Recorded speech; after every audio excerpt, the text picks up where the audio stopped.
चलिए शुरू करते हैं उस दर्द से जिसे हर बिहारी मजदूर महसूस करता है। घर में पैसा नहीं होता, रोजगार नहीं मिलता और मजबूरी में लोग पंजाब, हरियाणा, गुजरात, मुंबई, दिल्ली तक कमाने निकलते हैं। पर निकलते कैसे हैं? कोई लटक रहा है, कोई बैग के ऊपर बैठ रहा है, कोई खिड़की की रॉड पकड़कर रात भर झूल रहा है। बिहारी हैं, झेल लेंगे, यह सोच ही समस्या का जड़। अब नियम वाला पहलू देखिए। इंडियन रेलवेज के नियम के हिसाब से एक जनरल डब्बे की क्षमता 90 से 110 लोगों की होती है, लेकिन हकीकत में उसमें 400 से 500 लोग भरे रहते हैं। आज हम किसी को दोष देने नहीं जा रहे, लेकिन हर पहलू खोलेंगे, सरकार का भी, रेलवे का भी, जनता का भी, और इस सिस्टम की वो जमीनी बीमारी भी जो कभी खत्म ही नहीं होती। नमस्कार, आप देख रहे हैं हेडलाइन रडार और मैं हूं आपके साथ कुंदन। आज हम बात करने वाले हैं उस असलियत की जिसे हर साल लाखों बिहार के लोग झेलते हैं। रेलगाड़ी का वो सफर जहां जनरल डिब्बे में चढ़ना मानो किसी युद्ध में कूद जाना। आज हम किसी को दोष देने नहीं जा रहे, लेकिन हर पहलू खोलेंगे, सरकार का भी, रेलवे का भी, जनता का भी, और इस सिस्टम की वो जमीनी बीमारी भी जो कभी खत्म ही नहीं होती। चलिए शुरू करते हैं उस दर्द से जिसे हर बिहारी मजदूर महसूस करता है। घर में पैसा नहीं होता, रोजगार नहीं मिलता और मजबूरी में लोग पंजाब, हरियाणा, गुजरात, मुंबई, दिल्ली तक कमाने निकलते हैं। पर निकलते कैसे हैं?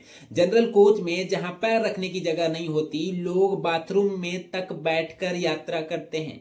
कोई लटक रहा है, कोई बैग के ऊपर बैठ रहा है, कोई खिड़की की रॉड पकड़कर रात भर झूल रहा है। भाई साहब, यह सफर यात्रा नहीं, परीक्षा है, और यह परीक्षा सिर्फ गरीबों को पास करनी पड़ती है। अब सरकार वाले पहलू पे आइए। सरकार कहती है हमने इतनी ट्रेनें चलाई, इतनी गाड़ियां बढ़ाई, सुविधाएं शुरू की, लेकिन असलियत यह है कि यूपी बिहार से निकलने वाली ट्रेनों की संख्या उस भीड़ की तुलना में बहुत कम है जो रोज इन राज्यों से बाहर जाती है।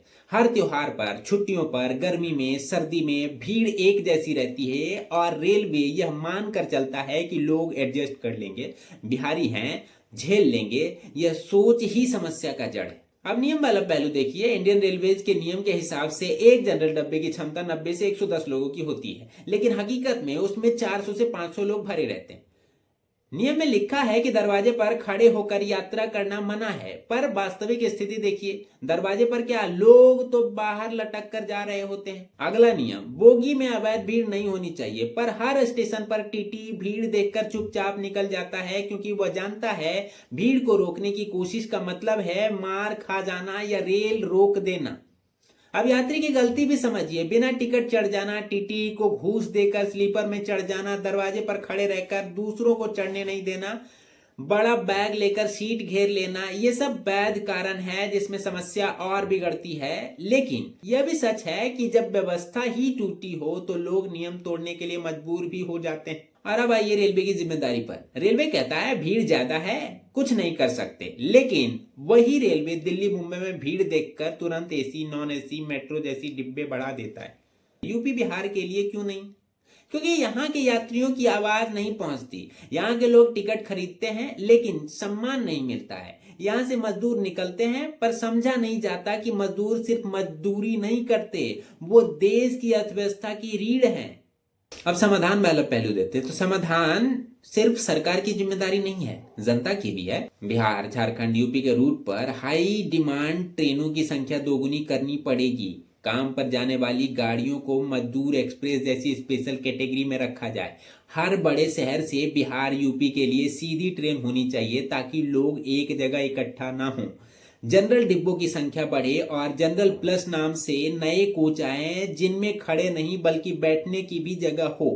टिकट पर भीड़ का अनुमान साफ बताया जाए ताकि लोग समझ सकें कि वह ट्रेन में चढ़ भी पाएंगे या नहीं। यात्री भी नियम माने, बिना टिकट ना चढ़े, बैग सीट पर ना रखें, साफ सफाई बनाए रखें, दरवाजे पर बिल्कुल ना खड़े हों। सबसे बड़ा सुधार बिहार, यूपी में रोजगार बढ़ाना है। जब लोग मजबूरी में ही घर छोड़ते हैं तो भीड़ भी मजबूरी में ही बढ़ती है। अंत में इस सिस्टम की जमीनी बीमारी, हम समस्या को स्वीकार नहीं करते। सरकार कहती है ट्रेनों की हालत अच्छी है, यात्री कहते हैं हम तो जैसे तैसे पहुंच जाएंगे, और रेलवे कहता है सब ठीक है, भीड़ सामान्य है। लेकिन जिस दिन जनरल डिब्बे में सफर करते हुए किसी भूखे मजदूर का पैर फिसल जाता है, परिवार की रोती हुई तस्वीर देखकर हर कोई सिस्टम को दोष देता है। दोस्तों, यह सिर्फ एक यात्रा की कहानी नहीं है, यह उन लोगों की कहानी है जो देश चलाते हैं पर खुद सबसे ज्यादा परेशान रहते हैं। वे घर छोड़ते हैं ताकि घर चल सके, वे भीड़ झेलते हैं ताकि बच्चों की स्कूल फीस भर सकें, वे बाथरूम में बैठकर जाते हैं ताकि परिवार को 2 वक्त की रोटी दे सकें। और सवाल सिर्फ इतना है, आखिर कब इनका सफर आसान होगा?